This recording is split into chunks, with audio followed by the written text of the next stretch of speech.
Hi guys, welcome back to my channel. We're going to be looking into the practice assessment 2 of the principles of bookkeeping controls module from your AAT level 2 certificate in accounting qualification. It's called PBCN, I think. Oh, hold on. POBC, Principle of Bookkeeping Controls. And this unit is, similar to Bookkeeping Controls unit. It's BKCL from your AQ 2016 format. I already have done, what do you call, part 1, means the practice assessment 1 previously. You may find the link on below in the description later on. That one also has discussed the first assessment in detail there. And then I'm hoping to do the part 2 or the second assessment here, not part 2, second assessment here. You may call that part 2, depends on how you're going to do it. Now we're back to that screen here. Now we're going to be looking into the principle of bookkeeping controls, practice assessment 2. 1 hour 30 minutes for this exam. You have 8 tasks and assessment criteria. You're going to get 80 marks altogether. And also remember, 80 marks means you need to get 56 marks to score your 70 pass mark for the qualification. You may get very good marks in there, but this exam, it's proven to be one of the toughest exam in your level 2 qualifications, comparing to the other two, PBCN, not PBCN, what is that again? PCNT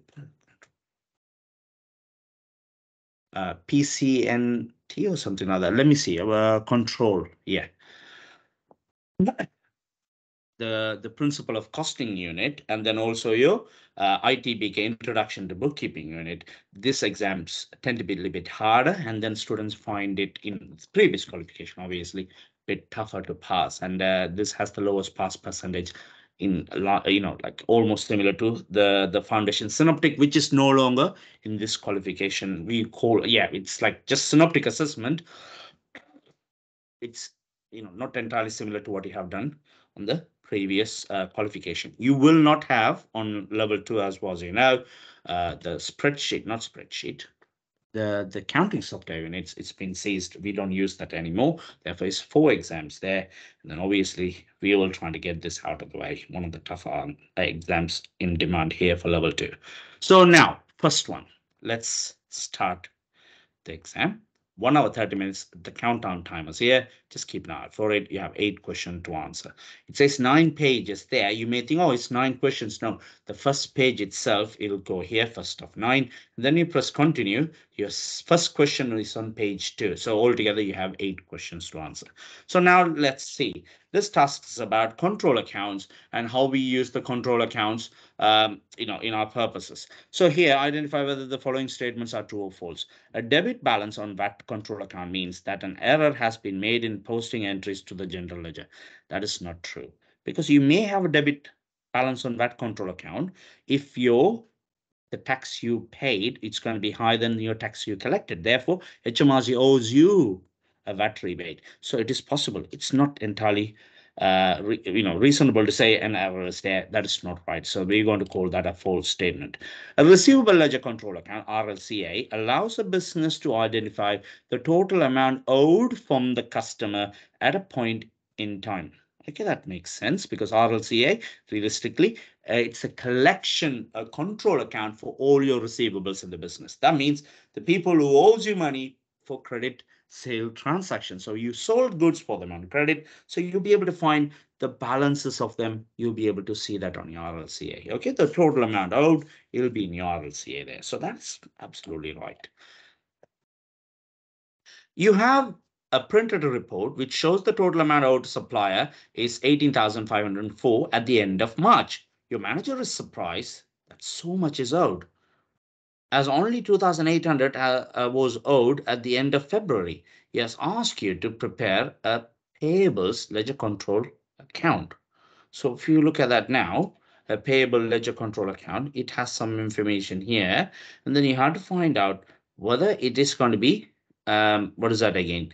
Actually matching the information that's been given to you here. So let's see that in a second. Just 1 second, please, guys. I just want to confirm quickly here anyway in my channel, just to see whether it is almost same on the first exam. So let's find out on my channel quick. I'm just browsing through the spare here at the moment. My videos, my channel videos. POBC practices. Yeah, it's on the same exam also. This exam part, exam 1. The first question, it's almost similar. They have asked you, a balance there, and then you just start to work with it. Yeah. So yeah, it's similar, but that was a VAT control account there, so it's okay. So now what we're going to do? This is the balance owed from the report, and the manager seen, manager was surprised it's so much owed as only £2,800 owed at the end of February. So it could be there will be more amount we have purchased on credit. So that could be the reason why. So let's prove it. And also you have to remember the payables ledger control account.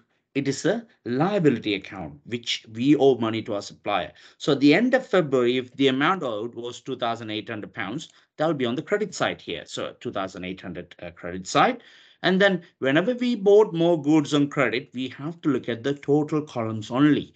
The net and VAT columns will be going into either purchases account or the VAT account here, but the total amounts, all the totals will go into the control account. So here, when we bought more goods on credit, that amount gets added here at 19,200 on the credit side, because it will increase the amount we owe to our suppliers. But contrary to this, your returns and your received discounts, the discount receipt will in fact reduce the balance we owe to our suppliers. So there will be debit entries here.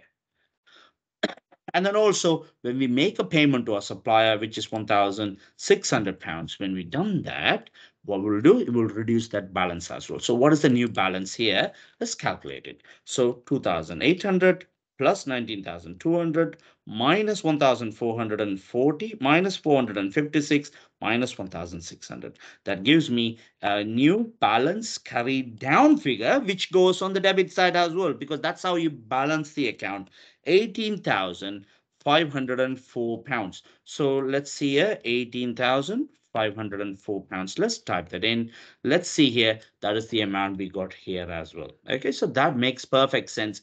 Manager can be suppressed as much as he like, but we have purchased goods on credit. Of course, that means we owe this much money at the end of that period there. So we have to be settling that on the following month. So next one. You have printed a report which shows the balance brought down on the VAT control account on 1st of May is credit balance of £9,856, and these are the extra informations given to you.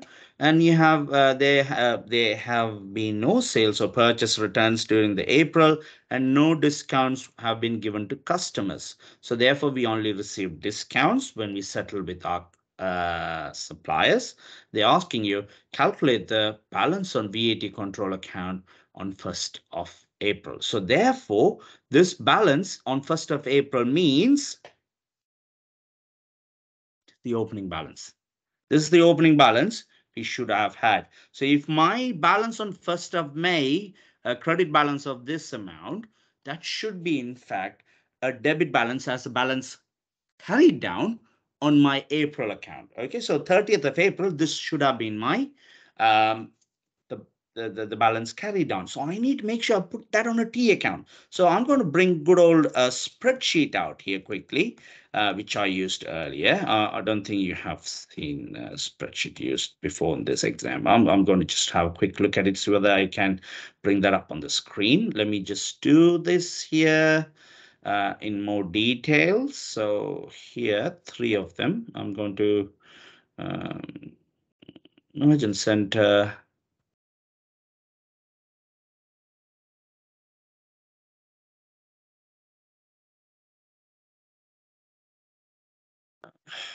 Let's put some lines here. Okay, so but just going to show that to you in the screen anyway. So whilst we're at it, let me say, let's share the desktop. So now you can see the spreadsheet while I'm at it. Yes. So on this spreadsheet now, I'm going to use whatever the information is given to us. What I know, my balance carried down here, it's a debit balance because my balance brought down was a debit balance, isn't it? Sorry, the balance brought down is a credit balance. It says here, balance brought down, it's a credit balance. Therefore, the balance carried down has to be a debit balance here. So we'll find a way to do that one. So that's going to be 30th of April, 04, balance carried down figure. And that is going to be for the amount of 9856. So let's put that here, 9856. So they also said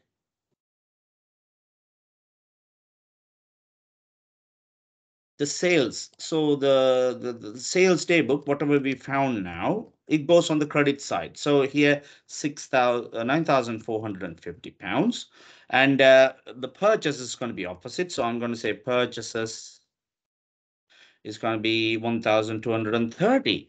But what is the discount receipts going to be for me? If my VAT for purchases, it's an input tax. When we receive discount, we have to give the VAT back. Therefore, that has become an output tax for me, or a liability tax. I need to pay that back because it's kind of an income. When I receive discount, that becomes some sort of an income for me. So therefore, I'm going to say here, discount received for the value of 320. And then also the amount I paid from bank, it is going to be 12,350 credit side to your bank account, debit side to my VAT control account. But what I need to do now, I'm going to see Control C, Control V. So I'm going to do this here, Control C, Control V. My job is to find what was my balance brought down from the previous month. So that means 1st of April, the April's full day, what is should be my balance? So therefore, let's see here. 6,450 and discount received is going to be 320. Yeah, okay. So I'm going to delete this because I just didn't like the line came up there. 1st of April, that is going to be my balance.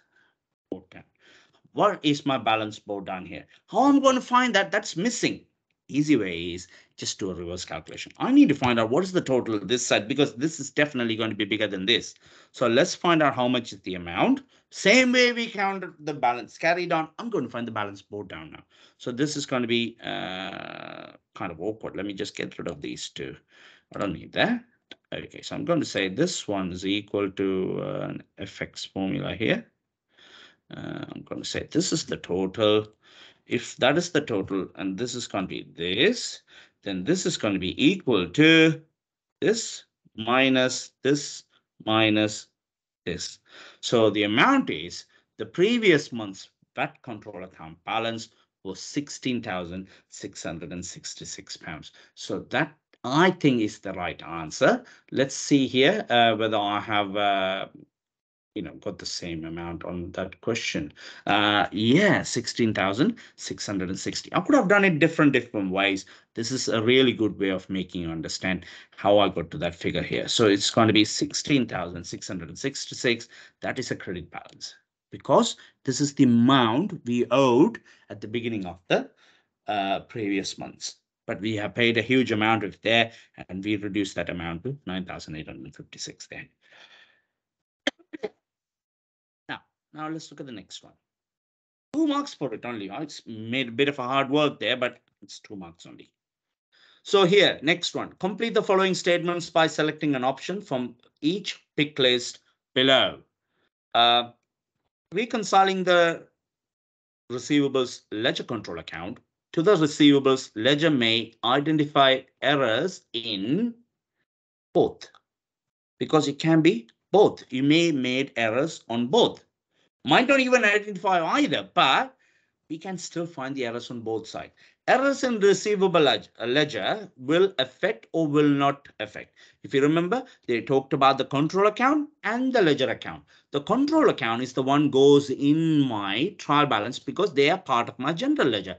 Receivable ledger is a subsidy ledger. Therefore, those errors will not affect my trial balances at the moment. Okay, because once we corrected it, the subsidy ledger corrects itself. But the control account, if there's an error, that will affect the trial balance. So they will say will not affect the trial balance. So now let's look at this. You work in the accounts department of a furniture manufacturer. The following customer accounts made up in the receivable ledger. So if you look at that here, they all got balances. Suddenly, I have noticed there's something odd. Because see here, these all got debit balances. But my show home limited has a credit balance. What could be the reason?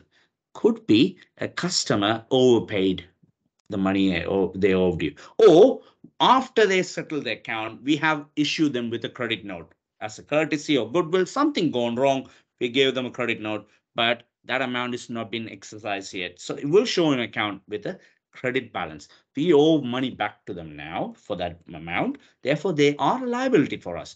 These all three are assets, but when it comes to the control accounts, they all has to be reconciled together. So they're saying here there have been no sale or purchase returns during the month, sale or purchase return during April, and no discount have been given to customers. They want you to know what is the balance in the sales ledger on 1st of April. So if I'm going to look at that now, what I need to do here, I need to add all the debit balances, take away the credit balance. That should be the balance of my sales ledger, 65,800 plus 31,200 plus 8,750 minus 280, which is something we owe to our customer, which gives me 105,470 as my sales ledger balance. Then again, let's look at this. The balance on the receivable ledger control account is a debit balance of 108,200. So there is a difference between those two. That amount is going to be what? We put a positive figure here anyway, 108,200. We will say 2,730. We didn't say which one is what. Okay, so now they're giving you a question for 6 marks here. There are 6 possible reasons that error could have happened. Okay, so now we have to decide what we're going to do with this. So for that one, I'm going to bring my good old spreadsheet to help me out with it, because I love spreadsheets so much. I just can't get enough of this. So let's see this, what it does to our presumptions. Okay, so here, what I'm going to do, I will get the balances. So first one is RLCA, the balance is 108,200. Receivables ledger, on the other hand, the balance is 105,470. So let's see that whether that's going to be helping me with finding out what could have caused those errors. So let's see this here. We know this is high and this is going to be low. This is how I do it. 6 marks question, guys. It's best to invest some time in it. Okay. A sale of 250 was posted to the wrong side of the individual customer account. This will result a difference between the receivable ledger and the receivable ledger control account of 250 pounds. So if I'm going to look at that now, I have to prove it. If I put something on the wrong side of the individual customer account, it is being doubled on the opposite side. That's the way I feel it, because the difference, it's going to be doubled. If I put something instead of coming in, if I put it to coming out, that means to correct it, I have to do the coming in twice. I have to make sure the error has to be rectified by removing it once, and I have to put the right amount again. But therefore, the difference will not be 250, it will be 500. So I'm going to say this is a false statement there. So let's look at the next one. A cash payment to your credit supplier of £400 was recorded into the payables ledger control account, but missed from the individual supplier account. Why are they talking about supplier accounts here? This is difference between balance, blah, blah, blah. So, this might not be even related to the one from above. So let's see. Let's see whether it's going to be something affecting us. All right, let's see. Next, say, because these statements are not always going to be related to what the whole scenario is playing about. So let's see here. A cash payment to your supplier, £400, was recorded into the payables ledger control account, but missed on the individual supplier account. The payables ledger account will show a balance of £400 less than the total payables ledger. So if you look at that here, if payment to your credit supplier means your ledger control account and your the individual ledger accounts will have to have a debit entry into your PLCA and purchase payable ledgers. it will eventually reduce their balances. So if one of them recorded, for example here, PLCA has the record, but it's missed on the supplier individual account, my PLC is going to have a lower balance. The payables ledger control account will show £400 less. It's true. It will show £400 less. Therefore, that's a true statement. My spreadsheet's not going to be used for this one by the look of it. So I'll keep that inside. In case if I need it, I can bring it up to use that. Now, a discount allowed of £50 was recorded as sales return of £50 into individual accounts. This will result in difference between the ledger account and the ledger control account of £100. Then again, they're saying here, they are recorded into the individual account under a different name. This is an error of, what do you call these two? Error of commission. Why? They're both similar type of expenses to the business. Discount allowed, sales return reduces your income, so it's an expense. This will not show you any difference in your balances. Only a different account will be have different amount. The difference between those two accounts will not change. So therefore, this will not be £100. It is basically cancel each other out because they are basically the same.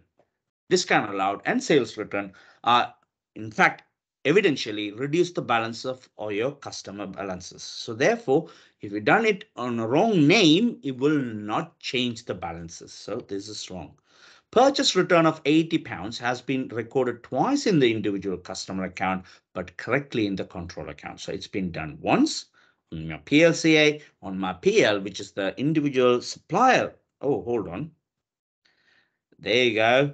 They're trying to catch you up, isn't it? So here, the purchase return of £80 has been recorded twice in the individual customer accounts. Why you want to look at the purchase return into a customer account? False. I'm not even going to read the rest of it. I'm going to say this is going to be false, but that's why it should say. But AAT has made a mistake by the look of it.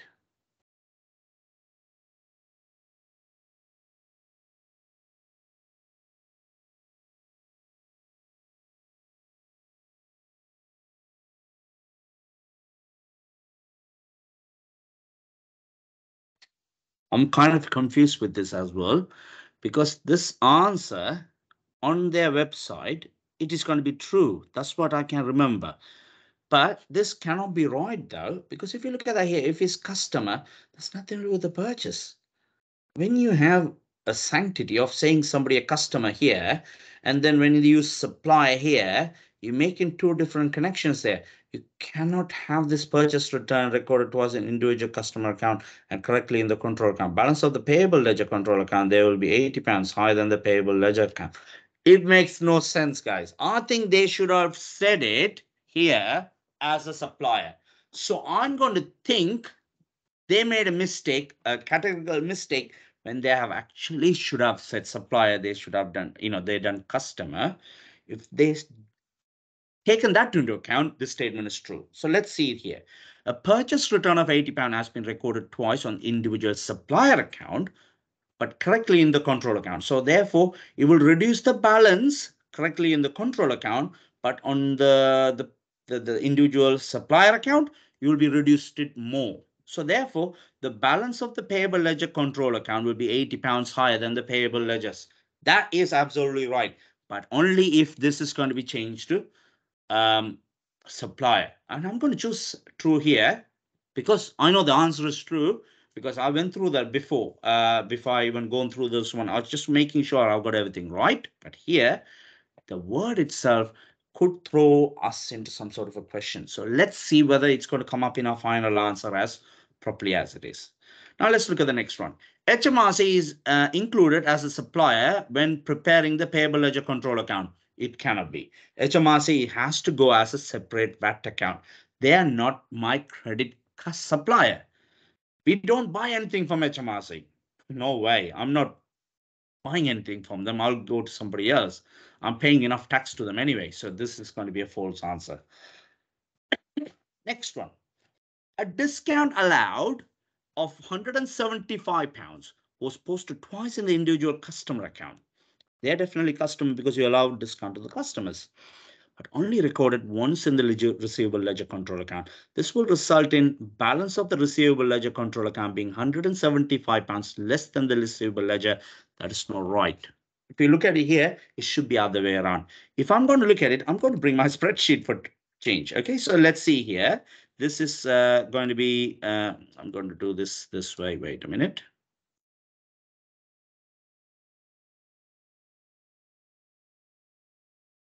This is my RLCA. This is my receivable ledger. So I'm going to give them a balance. This is the debit side and the other side is credit side. I'm going to give them £1,000 balance. Both of them start with a £1,000 balance. Let's prove it. We got it right with our assumptions. A discount allowed £175 was posted twice in the individual customer. So here I have done 175 here and 175 again. But here I have done it correctly only one side. Okay, so what is the new balance now? According to this, new balance is 825, and this one is going to be 350, means it's going to be £650. All right, so this is the new balances because of my error. Only recorded once in the receivable ledger control account. That is absolutely right. This will result in the balance of the receivable ledger control account being £175 less than the receivable account balance. It's wrong. It is going to be more than the receivable ledger account balance. See, if I written it down as a blunt example like this way, we can prove this statements to be wrong. That is the way these true or false questions, you can get your full marks out of it. And I'm pretty sure this exam's full of it. Last few years when they done the exam, normally get about 2 or 3, but they're giving 6 now because they find this is where the students are faltering a lot. So I would suggest if you get a question like that way, do not spend too much time in it. Flag and move on and come back to this later when you have time. All right. It took me about 15 minutes anyway to go through all of it. So it's best if you can identify these kind of questions, flag them and move on to the next one. And you can come back again when you're going to do the once you finish the other questions. Okay. This task is about payment methods and reconciling the cash book to the bank statement. Identify whether the following payment methods impact the bank immediately. CHAPS payment, it is a clearinghouse automated payment system. It does go immediately. They say immediately means same day. So if you look at the debit card also, you have to remember debit card get charged on the same day. Yeah, it goes away on the same day most of the time. Sometimes on the weekend, you have to wait until the next working day. Yeah, but this is how it impact your bank.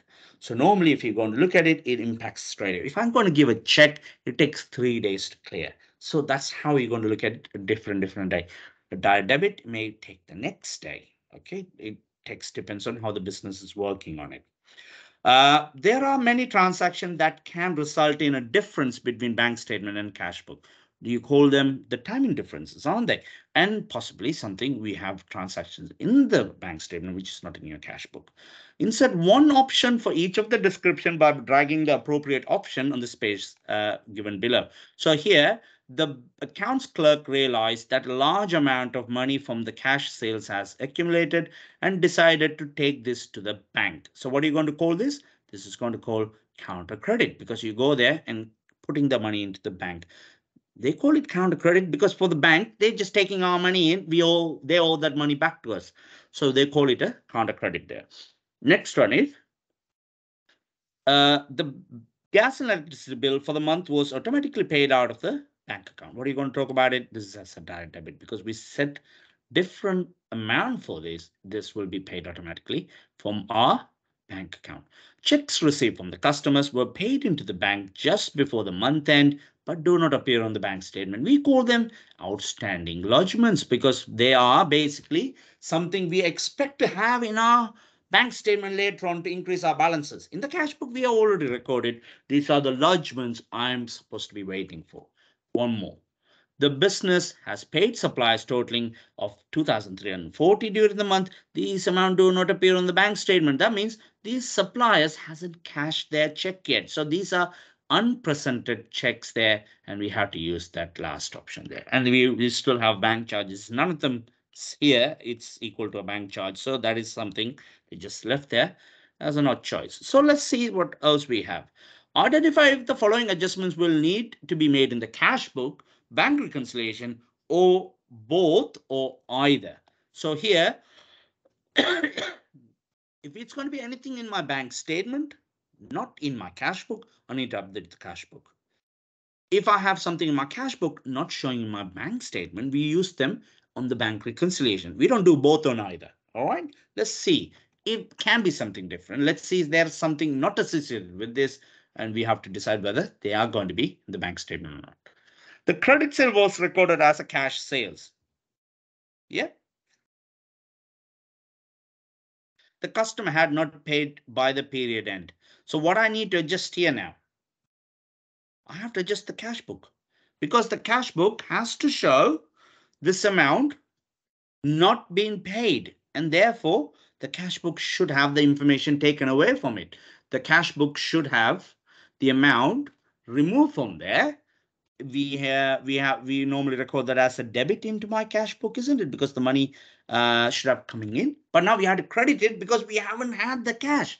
And instead of the cash book, we have to go and record that in my the RLCA. RLCA should be a debit, not the cash book. Okay. So we have to remove it by crediting the cash book.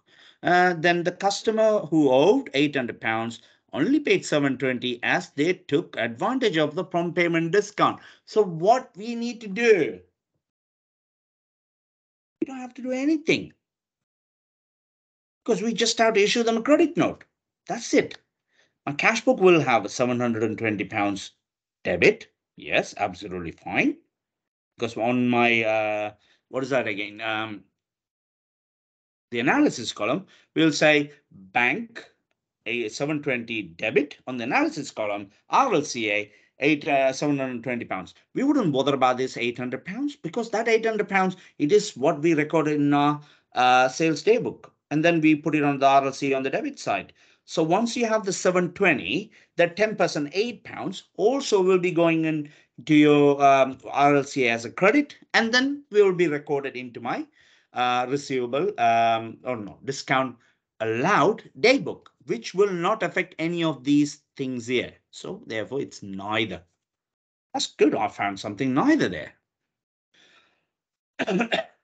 Question number 4. Almost done an hour, so we still have a lot to catch up, guys. This is about reconciling a bank statement with the cash book. You have been provided with the cash book and the bank statement for the September for garden makeover code, the business selling business furniture. So what were we, sorry, garden furniture, business furniture. Cash book, the amount they're giving you, the bank giving you the bank statement here. What we now have to do, the adjustment and the bank reconciliation. Here, I can bring the reference material down. See that here? That means I don't have to go back and forward. And this all information is given to you to see a bit carefully. Okay, so now let's see here. What are the information I require? So I'm going to slowly scroll it up, so I know I don't miss out on anything here. So here, the cash book, the closing balance. According to this, the closing balance brought down. That means it is going to be still a debit balance. The debit balance is going to be for my cash book here. This is going to be on that side. So £190 on the debit side. This is the amount I'm going to make the adjustment to. This is supposed to be what cash I have available according to my cash book of the bank balance. So here the adjustments are going to be always anything not in my cash book but in my bank statement. For that one, I need to use the highlighter function. So here the opening balance first. Look at this opening balance. It is not same as that amount. Okay, and this is already a credit balance I started with. Therefore, it's overdrawn. There is something could have made that balance feasible. So I'm going to quickly look at what difference between those two balances are. My bank balance detail is lower than my cash book. But my cash book is the negative balance anyway. So let's see what is the amount. 5489 minus 3438. That gives me 2051. And this amount here, if you look at that check possibly something from the previous period. If you look at that here, if that check was paid out with that balance on, that should give me that amount there. So I'm going to just say this and this and this. are automatically reconciling for my opening balances. So I don't have to worry about that. Then what else I have? Let's look at one side here. 1899, it's there. 1799, it's here. 2299, it's here. 1399, it's here. And then what else we have on the other side? £112 is not there. 1230 is there. 1230. 1230.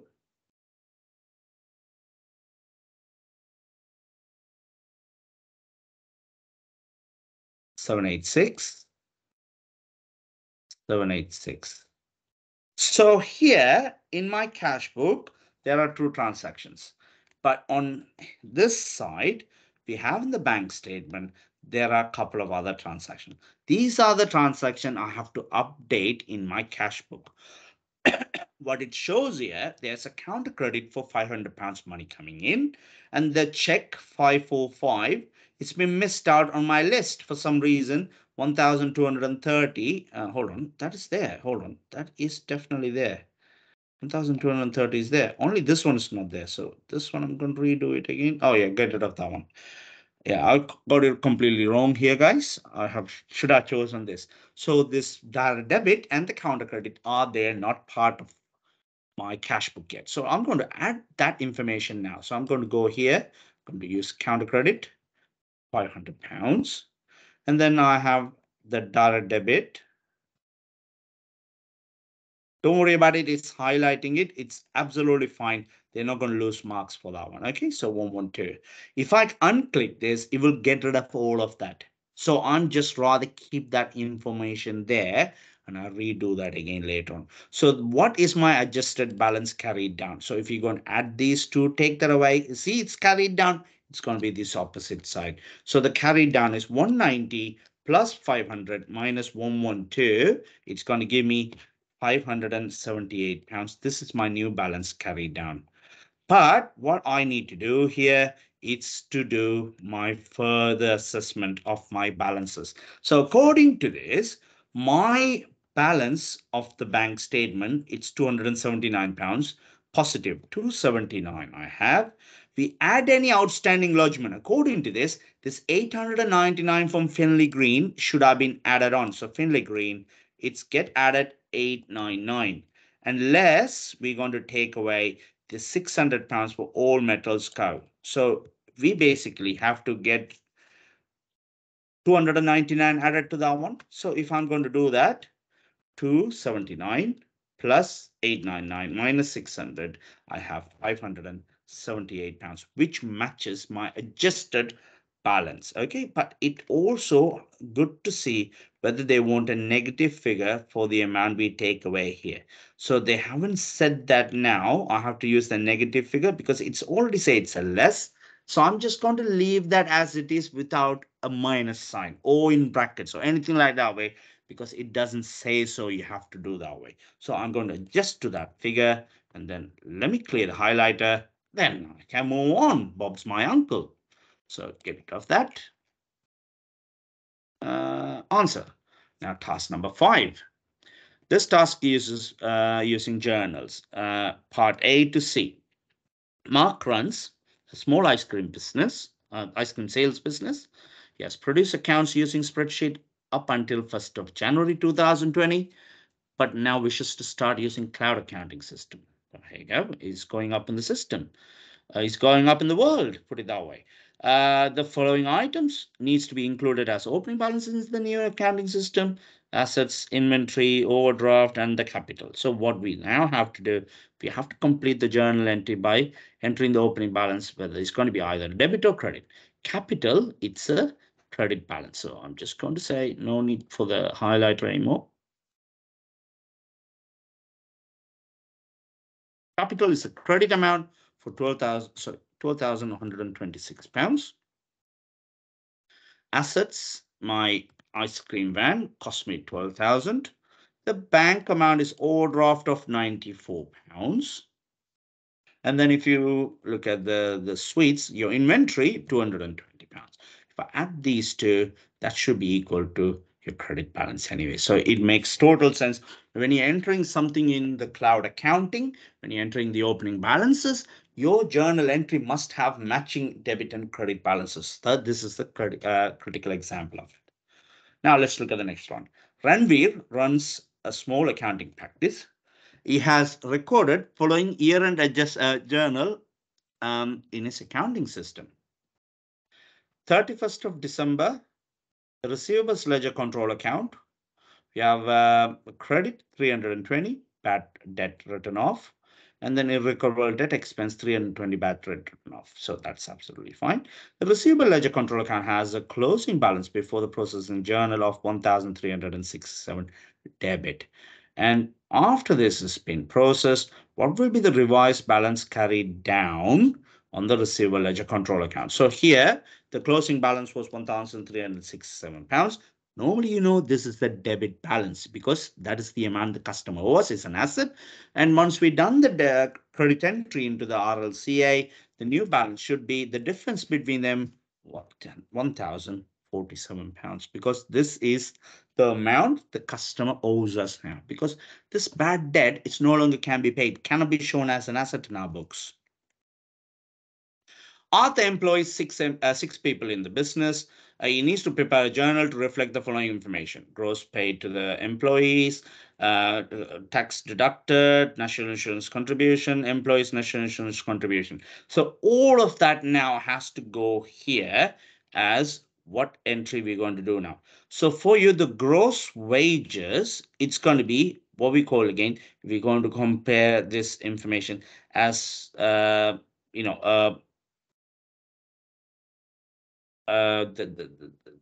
debit figure, because that is my expense. Okay, so here the gross pay is going to be 11,334, and then also the employee NI is also an expense to the business because we are paying that on top of what we have to do. But the payee, in fact, it's going to be, let's see what they have said here.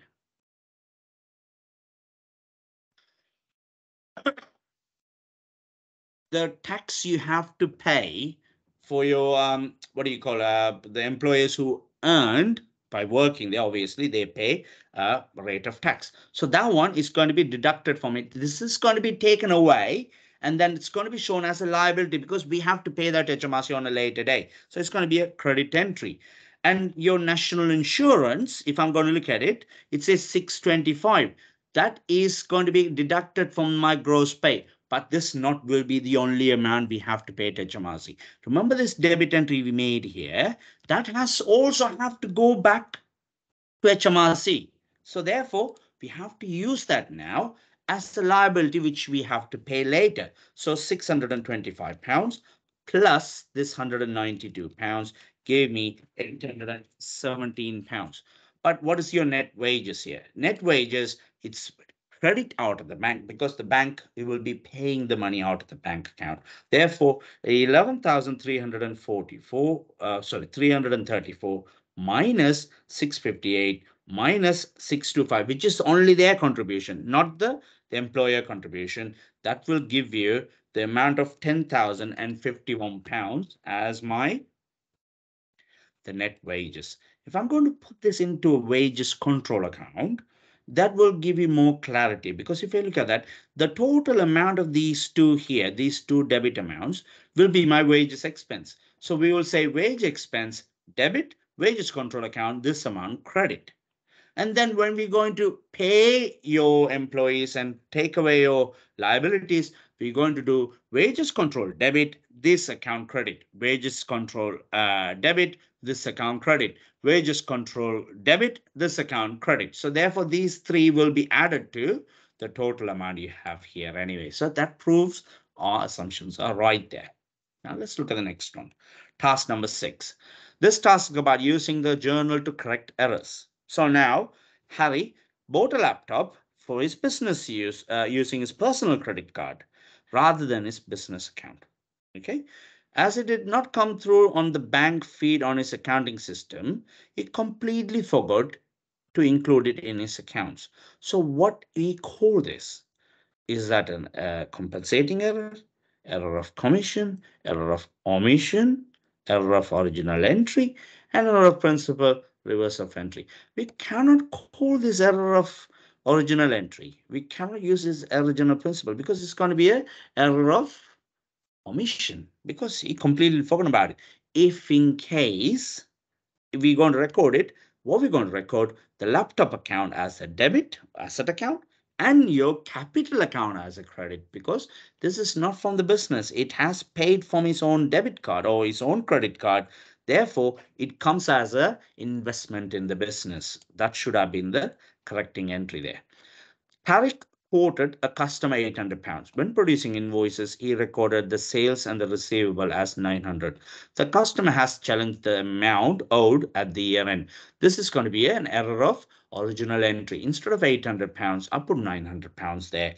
Therefore, this is going to be recorded everywhere in my books as £900. In fact, it should have been £800. Okay, so that is an error of original entry. Serena purchased some machinery for long-term use in the business, in a business, furniture repair business. She coded this to repairs instead of assets. So this is a classic example of error in principle because error of principle means you have recorded something in the wrong type of account. This account should have been an asset, but we entered into an expense account. So this will cause a disparity in their profit and loss statement and statement financial position, but will not cause an imbalance in the trial balance there. Mamal coded an invoice for his monthly warehouse rental to electricity expense. So if you look at that here, rental expense is also same as the electricity expense because they go into same category as expense. This is an example of error of commission there. A payment was received into bank account for £303. This was from a credit customer who owed £330, but the bank transfer had been mistyped. As the system could not identify an invoice to allocate the receipt to, it allocated to the suspense account. This was the only entry in the suspense account at 30th of June. Identify the balance on the suspense account in the trial balance by entering the amount, whether it's going to be debit or credit. So if you look at that here, the system could not identify the invoice allocated to receipt to, it's allocated to the suspense account. So what do you think happened here? This was recorded into my bank account as 330. So it has increased my balance on the bank account as 330, but it could not find who's the customer. Therefore, the RLCA didn't have that amount. That's the way I'm feeling. So will that be RLCA? RLCA is missing. Yeah, so therefore, my debit side is going to be higher than my credit side. The suspense account is going to be on the £303 credit side, okay, because that is the compensating error. The following errors have been identified when reviewing the year-end accounts of Motortronics Limited. A single payment to a supplier of £750 related to two separate invoices of £320 and £430. Okay, so if you add those two together, it's £750. As the system unable to match the payment to a supplier invoice, it has included in the suspense account. So what we now have to do, we have to think about it, how we can clear that off, all right? And electricity expenses of £370 has been coded to the wages and the salaries expense account. So this is a principle, what we need to do here. So now we found out it has to go to a supplier account.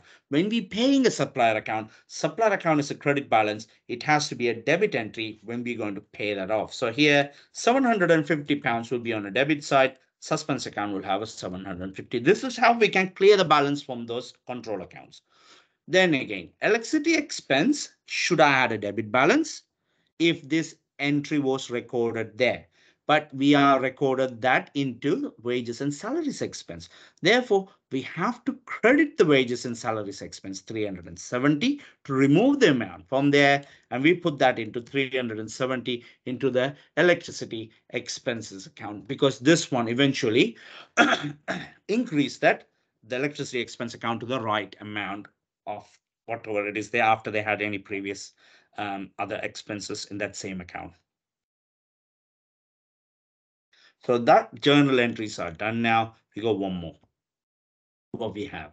Sonia runs a very small business selling garden plants. And as she only has a few transactions each month, she has chosen to operate a manual accounting system. A customer paid her £12 directly into her bank account. She recorded this as bank debit 12, RLCA credit 12. Okay. Sorry, insert. She has debited both these accounts. She also debited the individual account on the receivables ledger. The amount that will be included in the suspense account is what? So now remember, if you have two debits or two credits, what's happening now? My credit side is deprived of that £12. Since the debit is going to be more by the same amount, the difference is going to be double. Therefore, the balance of the suspense account is going to be £24. It will be on the debit or credit side.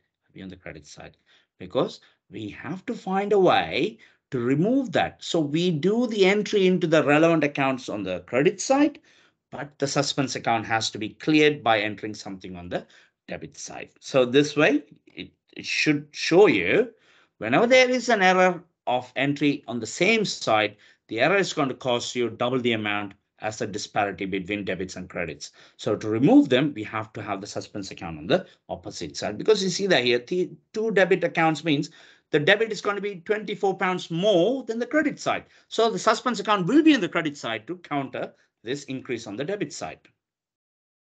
Now, next one. We have two more questions. We still have 40 minutes to go.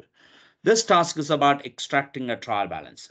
This task contains A to B. So if you look at that here, Joe has a window fitting business. Most of the ledger account has been closed off and included in the trial balance as at 31st of January. Complete the remaining ledger accounts by inserting the balance carried down on each account. Enter all answers to two decimal places. So you have to be very careful now. So what is the balance carried down here? Add these two figures. There is nothing on the credit side to show for it. So we just have to put the amount of £32,500. 00. Next one. Since there's no opening balance in this, only this amount there, we're going to simply say 2412.00 is going to be my closing balance. Now in this, the other one, we have slightly different. Your debit side has £17,000 on there. On the credit side, you have 55,000. So the difference between them is going to be £38,000. .00. That will be the balance carried down. This one, I'm definitely have to use a calculator. If I look at it here, this side is definitely higher than this side. So what we do, we add the debit balances, which is 32,186 plus 43,769.03 minus 2412 minus 6024 minus 49667.33. That gave me a new balance carried down figure of £17,851 and 70 pence. All right, so that is the amounts there. Now we have to put those figures into these accounts accordingly. So let's see here. Plant and equipment 32,500. So let's see here in the debit side 32,500. If my balance carried down on the credit side, my balance brought down is on the debit side. Same as that, I have to make sure they goes on the debit side here. The sales return is on the credit side, and the trial balance is going to be the debit side 2412. So sales returns 2412.00. And also remember, if your sales are credit, sales return is also a debit here. Capital is 38,000, so it's a credit this side, 3800.00. Yeah, that's fine. And the receivable ledger control account is going to be £17,851 dot 70 pence. So I've done everything now. Let's total all the columns up. So I have 32,453.89 plus 6024 plus 2618.98 plus 32,500 plus 7851.70 plus 2412 I made a mistake. No, I haven't made a mistake. Okay. It comes to an amount of 93,860 pounds, 57 pence. Now, let's calculate this side again.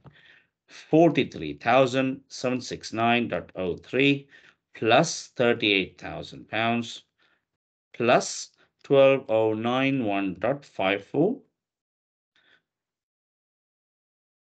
93,860 pounds dot 57 pence. So I have proven my debits and credits are both equal. There is no errors in my calculation now. All right.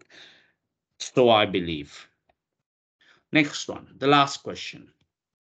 So here they got the redrafting of trial balances. Initial list of balances for Jones business on 31st of December is this. So here, now we're going to look at it as the sales, the amount, wages, irrecoverable debt, rent, cash, and drawings. So they have given you some extra information. You need to adjust to this one. So here, the suspense account has got a balance here according to this. The suspense account now should have zero balance once you have cleared it. Okay. So here, this is because they forgot to do a suspense account. They haven't entered it on the irrecoverable debt.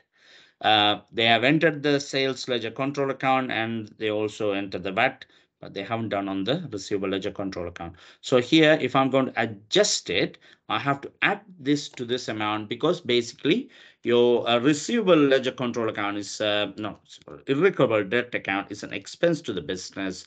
I'm going to add this 427 pounds to that. So what I have, my new balance for the irrecoverable debt account here as 2,031 pounds and 22 pence. That's the first one. Next adjustment I have to do in rent. The rent refund not coded. So here, therefore, this has to go on the credit side. Rent, on the other hand, is a debit account. Why? It is an expense account. So I need to remove this 1276.48 from the rent account. That's given me a new rent balance of 8,211 pounds and 84 pence. I've made these two adjustments according to what they have given you. Now I have to put this into play. 125,299.26, 125,299.26 is the sales. Let's see. Yeah, that's fine. I think you still have the reference material. Yeah, you can have the reference if you wanted to. So here I don't have to go up and down. Wages, on the other hand, there is no adjustment on the wages. Yeah, I could have checked it here. 92,809 pounds and 33. Cash has a balance of 3246.87. You may say, oh, why can't that go on the credit side? We can only have cash, not negative cash. Bank, yes, it can be both sides. Cash is always an asset. You will not have a negative cash anywhere. Drawings is opposite to your capital according to your debt click. Drawings, you use that on the opposite side there. So let's now add all of those together. But I don't have to have them matched because I can't see anything on the capital account, nothing in there, but it could be. Let's see whether it gives you some sort of a clarity once we total all of it up. So 92,809.33 plus 2031.22 plus 8211.84 plus 3246.87 plus 19,000.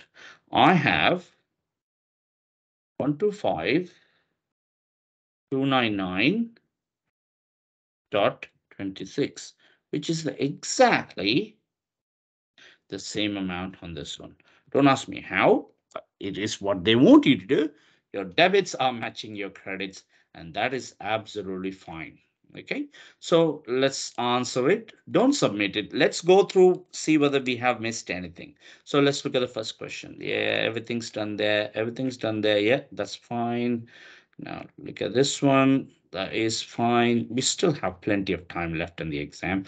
Well, before 1 hour, we have completed it. I answered all of that here. I have done my bank reconciliation. You don't have to do zero anywhere here. That's fine. This is also absolutely fine. Hidden our pace. Yeah, that's all filtered, all done. This is all done. And this is all done as well. Okay, now let's submit the assessment. Let's see how we performed. Did we make an error on any of it? No, we haven't. Even that question we were discussing earlier about the difference with the error, I think AATs made the error inadvertently, inadvertently. It is basically they should have said supplier instead of customer, because it would have made more sense with that statement. That statement will be true exactly if they use supplier there instead of customer.